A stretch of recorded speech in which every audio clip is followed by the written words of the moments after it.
So I've never done a video like this before at all. I've tried doing something like this back in 2017, 2018, around there, but I've never actually filmed a video quite like this. And I thought this would be an appropriate video for Trouge Stash because I want this to kind of be off the cuff videos where I just talk about whatever the heck I want.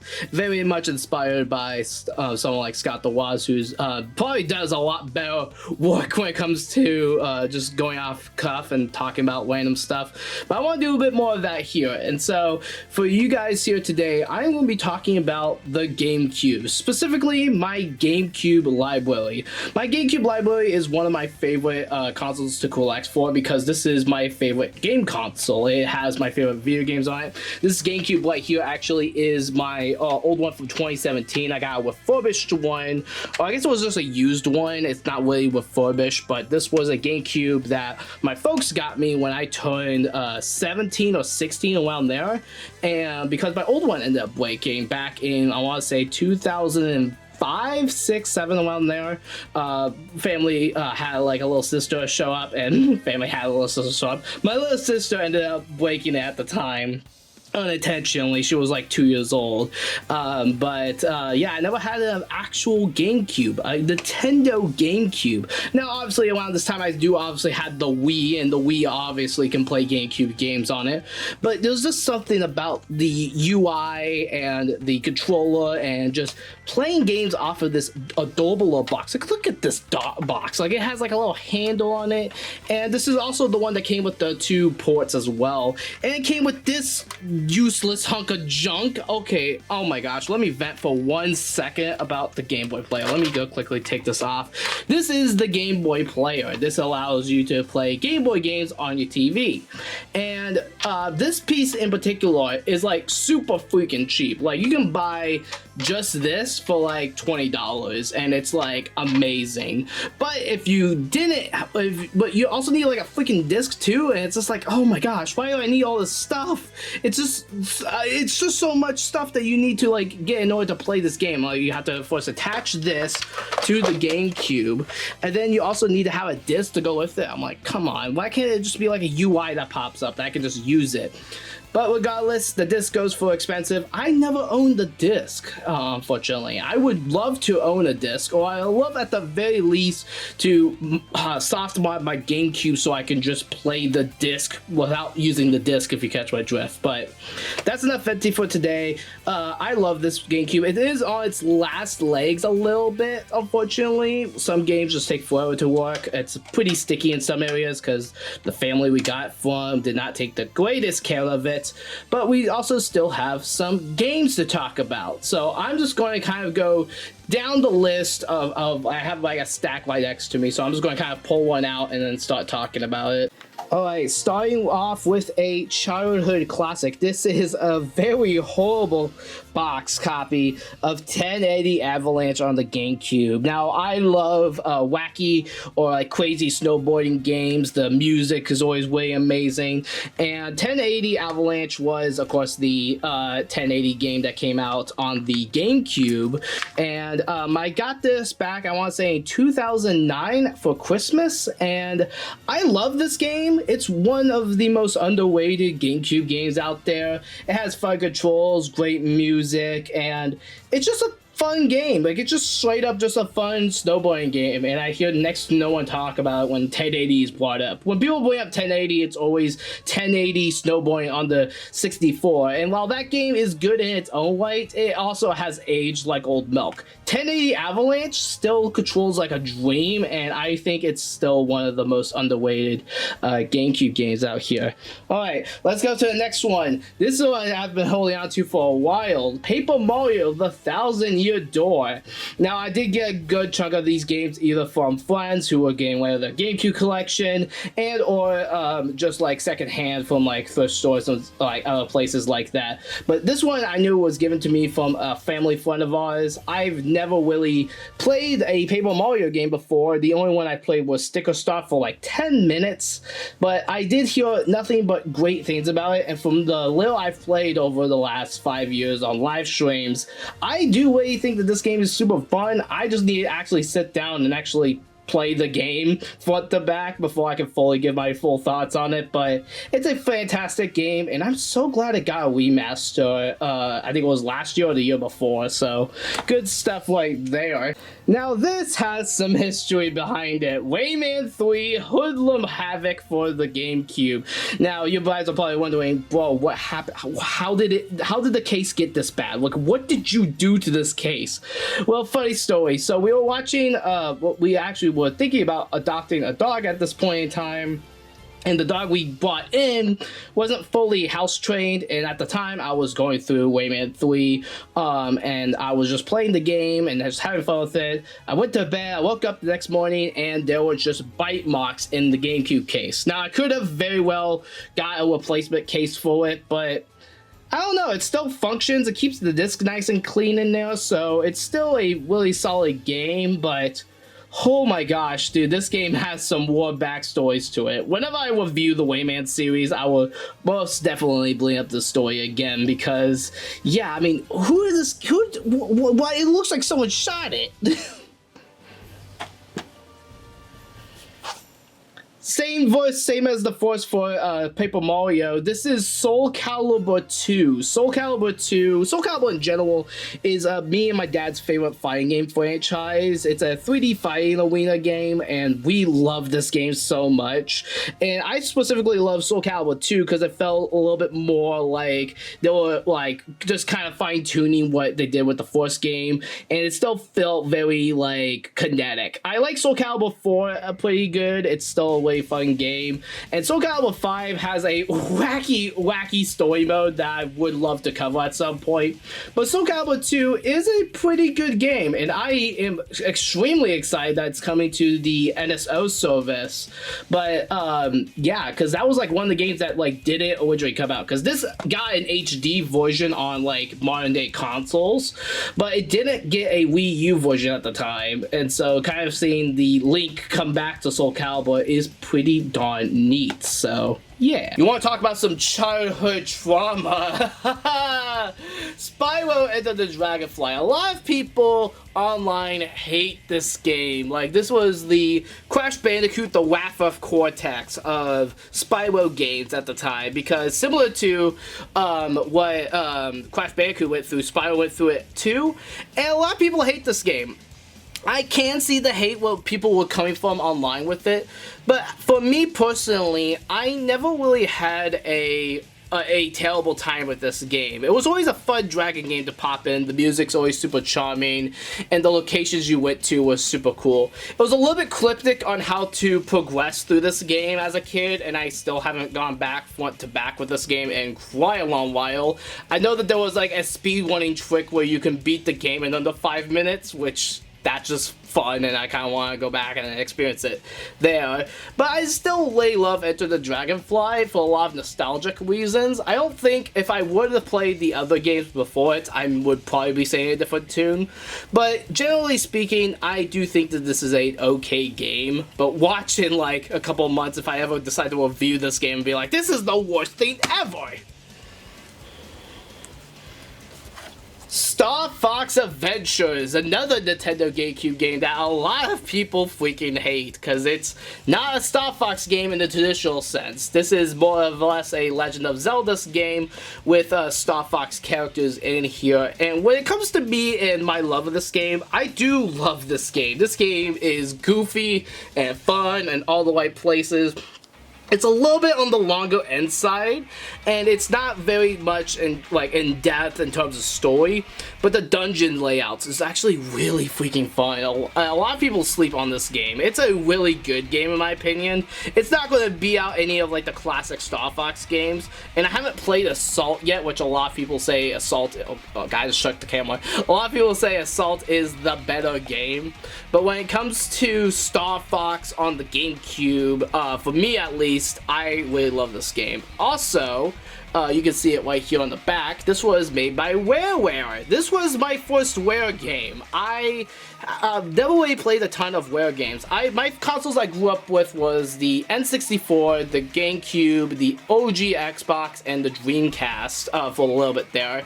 And with the WarWare games on the Gamecube, not the Gamecube, excuse me, the N64, those games were like classics. Everyone loves Banjo-Kazooie. Adults love Conker's Bad Fur Day, and like, yeah, those are considered some of the greatest games of all time. I've never really played a ton of those ones, and with me and Banjo, I feel like I would need to sit down and play that for myself before actually going and doing something like live streaming it, which is why I paused the live stream series of it. But from what I've played, Rare produces really freaking good work, and I love Star Fox Adventures. This game is just a fun time. You never forget your first, as they say, even if it's a controversial title like Star Fox Adventures.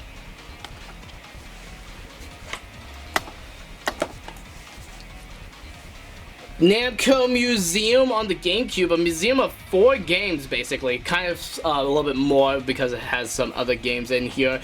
This one was also a game that I got when I got the refurbished Gamecube. I really like this collection. It's not the best in terms of Namco collections. I grew up with like Pac-Man, what was it, the Pac-Man Mega Collection on the Game Boy Advance. That one was really fun. And I always like some good old classic Namco games because they're just fun games to kind of pass the time with. It's nothing terribly too crazy. Most people know how to pick up and play these ones, and you're not going to spend terribly too much time with these games. But yeah, Namco Museum, you get 2 great versions of both Dig Dug and Pac-Man. I've never really been much of a Galaga guy, but like Galaga's there. Pole Position is in there too. Guys, got a lot of great music in here.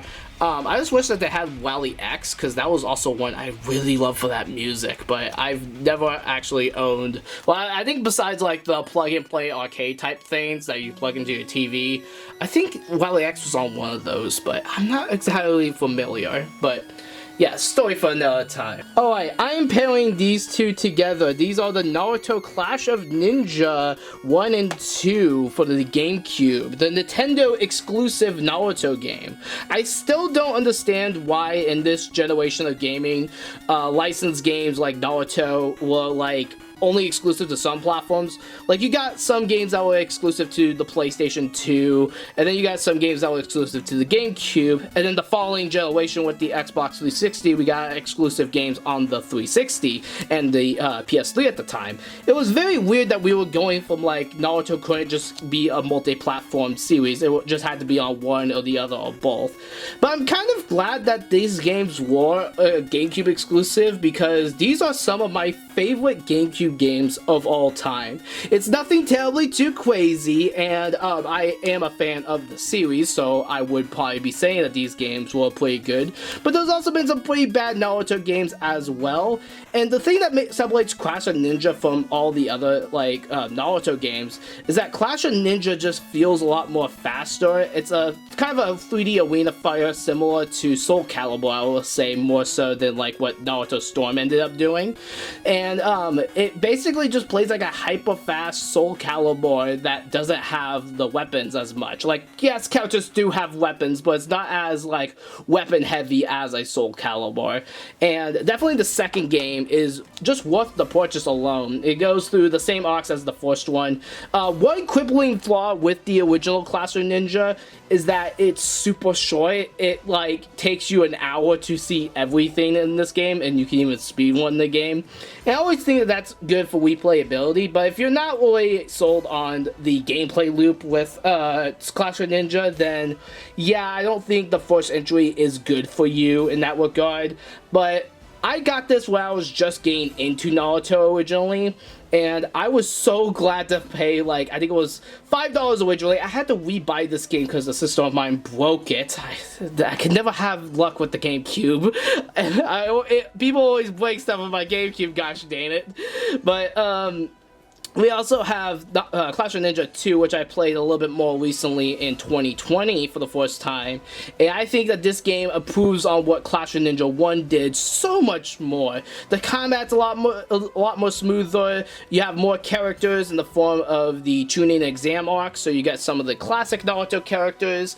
And it's just a fantastic game. Yeah, they made Clash of Ninja with the only the bridge builder arc. So you only have like the first 15 volumes of the manga, I think. Don't quote me on that. But like that first major arc when it comes to Naruto. But for Clash of Ninja 2, this is just a great game. Unfortunately, my copy never came with cards or anything in the front of the instruction manuals, kind of whatever, but yeah, great pickups. If you're not a Naruto guy, I could still recommend these as great fighting games, just on the sole fact that it's Soul Calibur but a little bit more faster. Now, you want to know a crazy game that I ended up buying because I saw a reviewer talk about it? Yeah, I bought Monster House for Gamecube. Now, licensed games around this time are either hit or miss, which makes them like the perfect time for me to talk about the source material in a video. It's why I love tackling stuff like PK Out of the Shadows, which unfortunately I no longer own because that game broke me. But when it comes to Monster House on GameCube, I actually saw a reviewer compare it to Resident Evil, but like kidified version, and I played a bit of it, and yeah, it's basically Resident Evil but with the themes of Monster House, which I actually really love this movie, by the way. A lot of people sleep on this movie because this was around the era of when mocap was like really starting to take off, and a lot of people were like, oh my gosh, this is the next big thing. And I'm like, yeah, it's cool for some movies because it just kind of looks like a stop motion came to life, kind of, and I do think it has a lot of charm to it.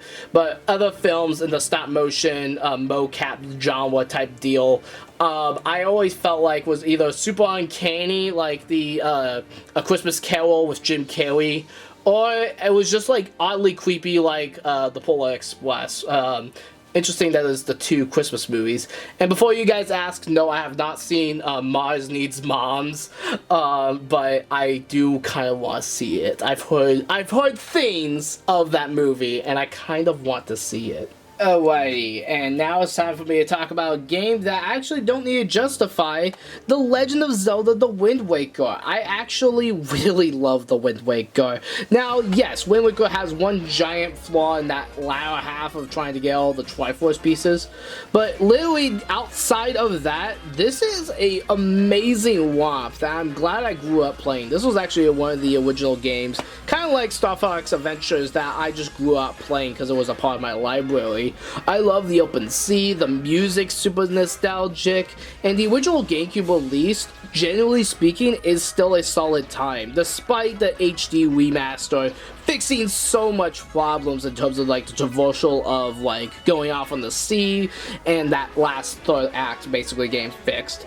But you know what? There still is joy of playing the original game. There still is that sense of wonder and exploration that, yeah, games like Breath of the Wild and Tears of the Kingdom expanded upon, but I feel like that this was the right balance of traveling the open sea, seeing the world for the first time. There's actually an amazing video by Liam Triforce that goes into depth on what makes Wind Waker so special, and I highly recommend going and check out that video after this one. Star Wars Rogue Leader Rogue Squadron 2. This one was actually one that my girlfriend gave me when we first started dating because her dad's a big Star Wars guy, and I always wanted to play this one, and it's a solid game. I don't think it's anything terribly too crazy in terms of Star Wars games. There's a lot of ship battles. You don't like get to go through a crazy narrative. It's more or less a tech demo to show off what the GameCube could have done.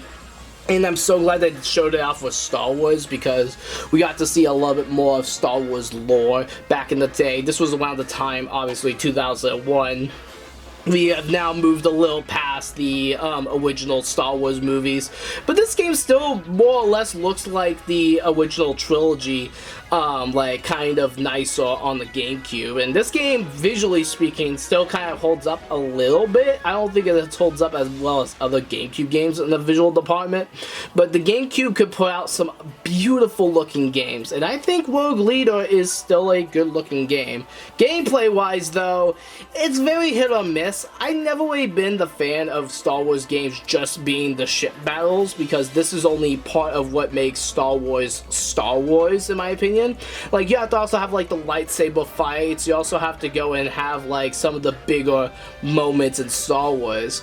But, you know, for a game that takes place in space, and like, you honestly don't just stay in space as it shows in the back of the box, you can go to other locations. I just think that this game could have been a little bit better if they added in a little bit more stuff, but obviously Rogue Leader was never about being like, oh, the lightsaber battles and everything. This was just about the space experience, and with that, it's a pretty good game, although I don't go back to it nearly as often. Oh wait, you can't have one without the other, ladies and gentlemen. Sonic Adventure 2 Battle and Sonic Adventure DX. Now, I said them in that order because Sonic Adventure 2 was the first game technically, and I'm sorry about the little pre-owned sticker there. My retro game store that I go to buy all these games tends to have either the best or worst stickers, and I've unfortunately just kind of just gave up with some of the stickers on some of these boxes. It still has memories of whenever I bought the game and my thought process. I was so happy to find a physical copy of Sonic Adventure 2 when that retro game store opened, because this is one of my favorite video games of all time. It has great music, it has great gameplay, some of the levels are just ingrained into my mind as just Sonic. This game is genuinely Sonic, and I love it. It captures what I love about the blue lore. It introduces our character called Shadow, which is amazing. The just the overall just gameplay structure of SA2 is one of my favorites. Now, yes, because it is my favorite, I feel like I have to say this. It's not perfect. Nothing in this world is perfect, but Sonic Adventure to me, Sonic Adventure 2 Battle, is one of those games that was a game that I just needed at the time. These games were games that like games like Kingdom Hearts 3, which is another one of my favorite video games, was a game that just like, it was an escape for me from like real life. And this game right here, it surpasses that. It genuinely is one of my favorite video games to play and go back to. I love Sonic the Hedgehog, and I love Sonic Adventure 2 Battle. Now, Sonic Adventure DX, this game, I like DX a lot. I do like Adventure a lot. I do think that like what the PC community has done with the PC versions of these games fix a lot of my problems with the just the game in general. But obviously, mods aside, the GameCube port of Adventure DX is a good version of the game. It's just not really my favorite version. Like, if I'm playing this, I want to play on the PC. I want to actually go and enable all the mods and the funny stuff, and like, I just want to play it that way. But if I'm just going through my GameCube, and if I wanted to play a Sonic game, Adventure DX is going to be second fiddle to Sonic Adventure 2 in my opinion. Not the fact that this game is like worse or bad or anything like that. It's a genuinely fun Sonic game. It has 6 campaigns, however, and one of them is Big the Cat. I know my community makes the jokes all the time with Big the Cat, but like, come on, Big the Cat's levels, despite it being 4 levels, are still some of the worst fishing controls I think I've ever experienced in a video game.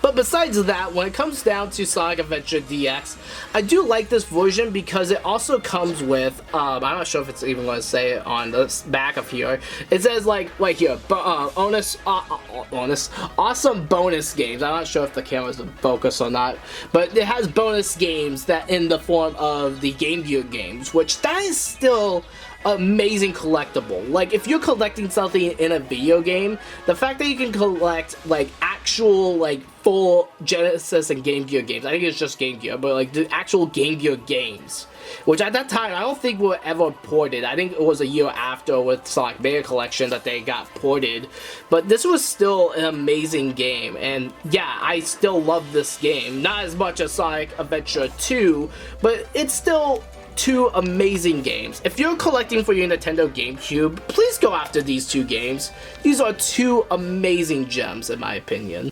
And here's a wacky one for you guys. It's Mario Sunshine for the Nintendo GameCube.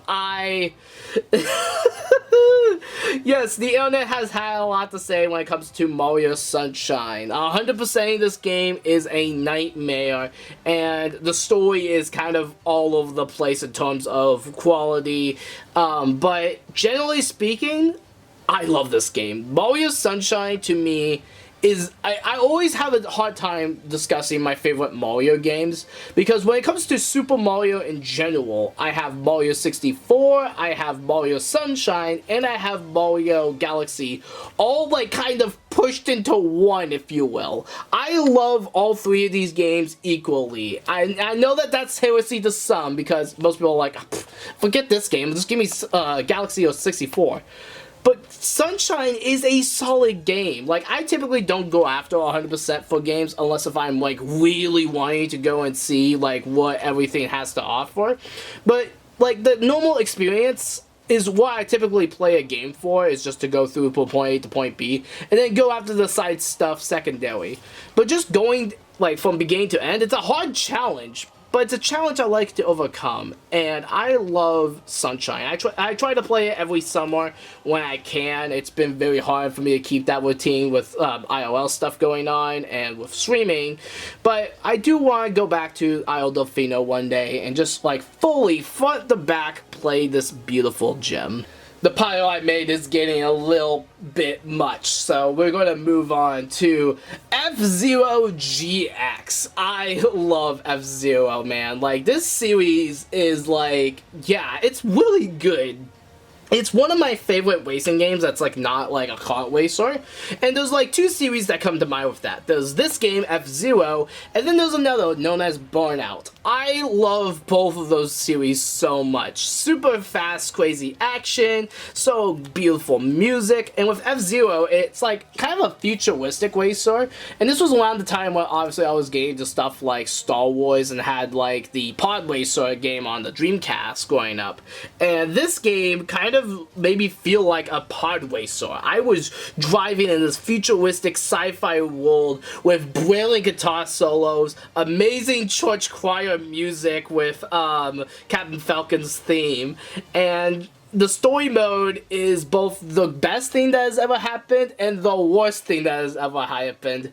And I am very excited to see what people are going to think, what newer people are going to think, jumping into F-Zero with the campaign and everything when the Switch 2 launches with the N60 or the NSO GameCube games, because oh my gosh, dude, I love this game. It's not perfect by a long shot, but dang it, it's one of the greatest racing games I think I've ever played, honestly.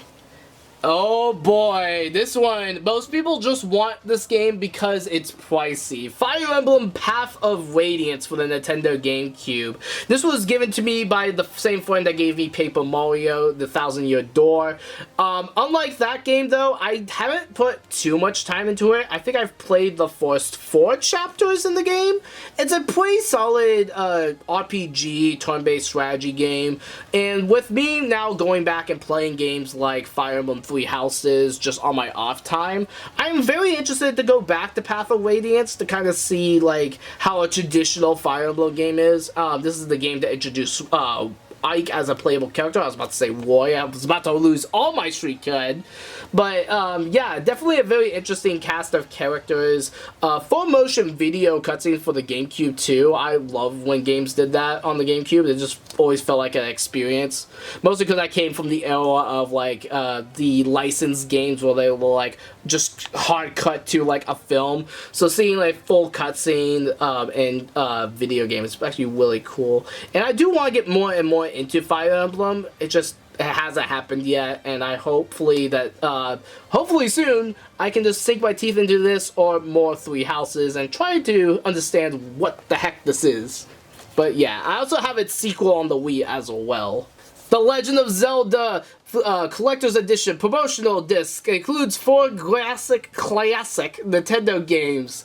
Yes, you have to say the entire title there. This is one of the surprises I got when I got the refurbished GameCube was this game in particular. Why, you may ask? Well, I'll tell you a story. So around whenever I got this game, I was super shocked because I didn't know that there was a Zelda collection even available for the GameCube. But then I turned around and I'm like, oh my gosh, we got the original Zelda, Zelda 2. I heard so many things about this one at the time, and I always wanted to play it because it was labeled too hard for a lot of people. A port of Ocarina of Time and Majora's Mask, which I already had on the Nintendo GameCube, and a demo of Wind Waker, so like pre-release like gameplay for Wind Waker. This was like magical to me, and then come to realize that this was available for like Nintendo like Power like members, if memory serves me correctly. So that's what the big not for resale type of icon is like there. So I always felt like, ooh, I got a piece of gaming history here. Unfortunately, the original owner wasn't super careful with the casing of it, so it does look a little bit bad, but it doesn't look as bad as Rayman. But it's still an amazing collection of games, and it's a good way to play a lot of these games, like through Dolphin and stuff, if you want to get like that like 20 FPS, because like I know like stuff like with the Project 64, and also like stuff like Ship of Hire, you can like boost up the frame rates or whatever for like Ocarina of Time and stuff like that.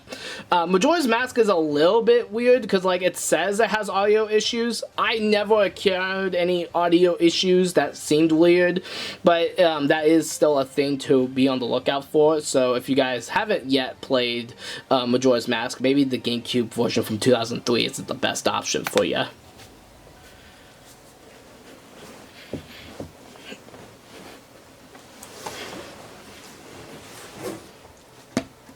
So before you guys say anything about the next game, this isn't Mario Party 6. This is actually, and I gotta be careful with this case because it's broken.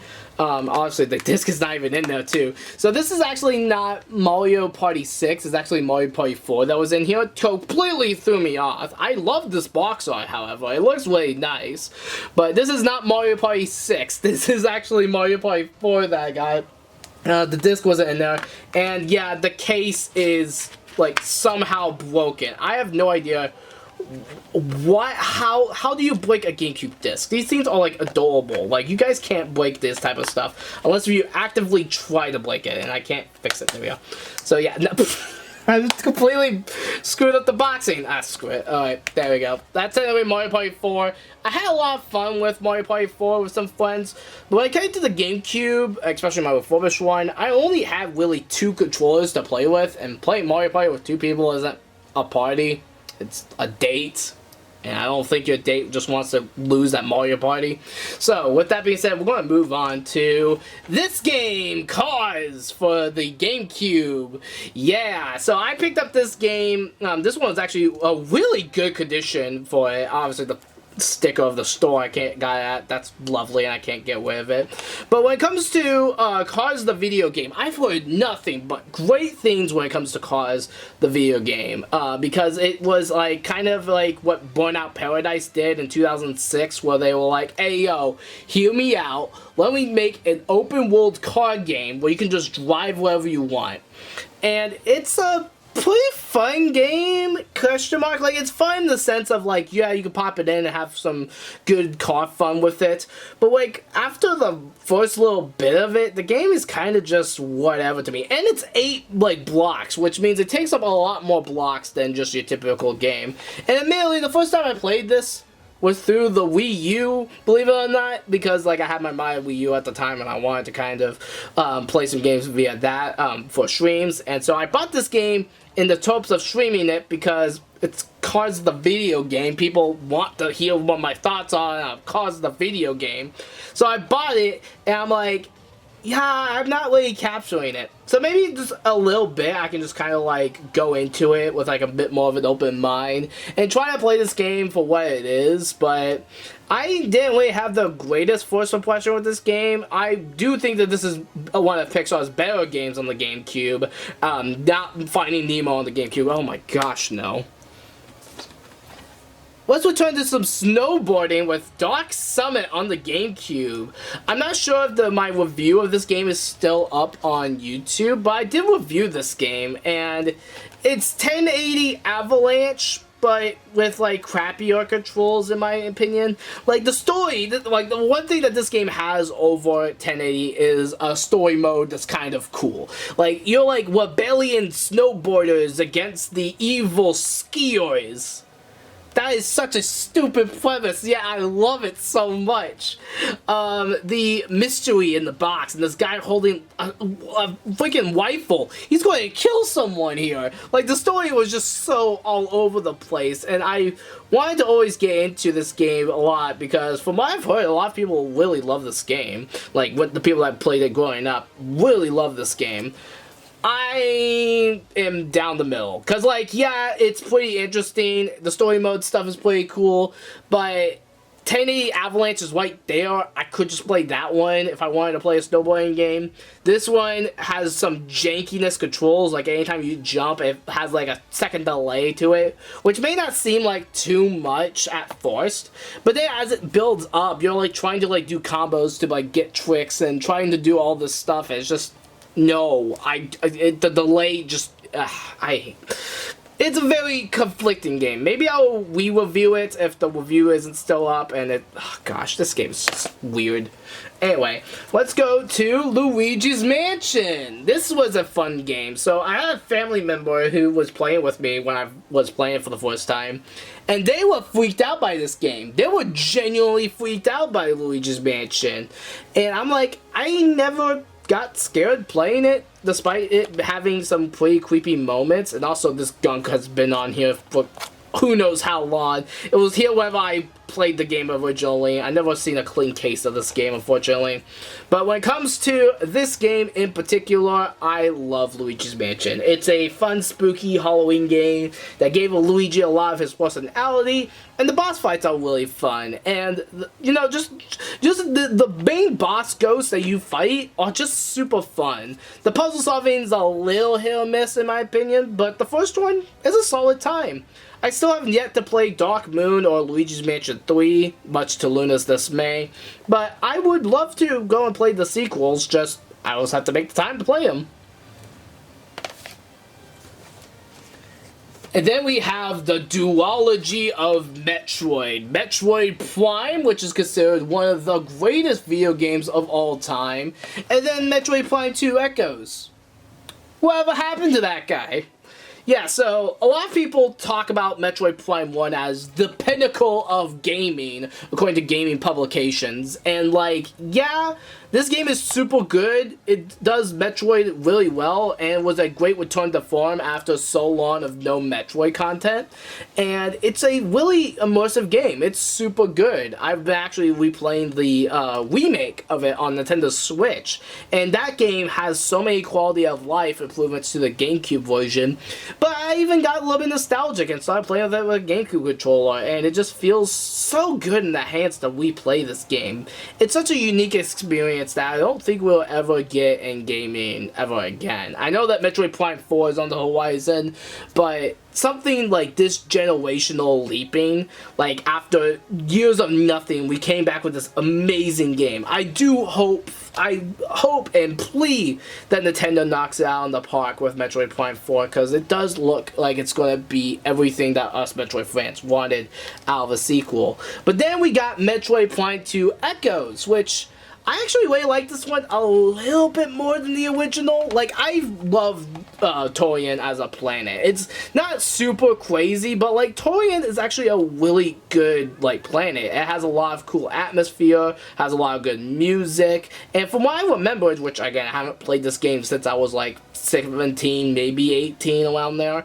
Like, it's still a really good time, and I love this game's multiplayer. This game has full-player multiplayer, competing with Halo, and a lot of people sleep on it. It's a solid time. Also, the reflection of the case is super hard to kind of get this game into like good position, but yeah, Metroid Prime 2 Echoes and Metroid Prime, still solid games. I might prefer the second one a little bit more to the first one, but the first one is super nostalgic. I'm also sorry about whacking the camera all the time in this video. And that leaves us with the last two games of this video. Mario Kart Double Dash. Last time I tried talking about this, an evil demon fox thing tried to kill me, so let's see if I can try to explain myself here. I love Mario Kart Double Dash. This is probably one of my favorite video games in the Mario Kart series, because not only is this game wacky, chaotic fun, but at the same time, it's just the dual kart mechanic was very interesting. This was the last game to have original courses with original ideas, and not to put down any other Mario Kart game, but this one I always felt like brought out the community the best. And what I mean by that is the casual community. A lot of my friends, family, and loved ones alike jump on this game and we're like going to town. We're going back to Double Dash with 2 exclamation marks. And I love the character selections here. It always just felt like we were just having a good time. This is just the definition of fun. It's double the fun. I love the 2-player like mechanic where like you have like one person drive, the other person like use the items, which yeah, it's still pretty fun doing it that way. The battle mode was just super like amazing, and I only experienced this once way back in the day, but this game actually had LAN support. So at the time, with like a lot of these consoles, with like primarily the Xbox 360, you can use LAN play in order to like have your own screen with like another screen, so you guys can still play multiplayer but have a full screen.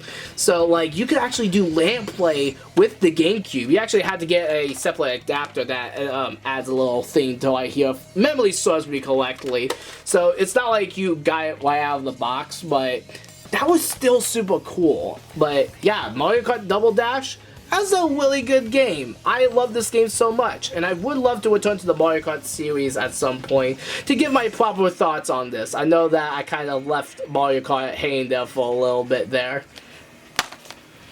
And then lastly is a game that needs no introduction if you've been following this page for any length of time. Super Smash Bros. Melee. My very first ever video game. The opening is still amazing, epic, and really feels like I'm about to be put into this universe.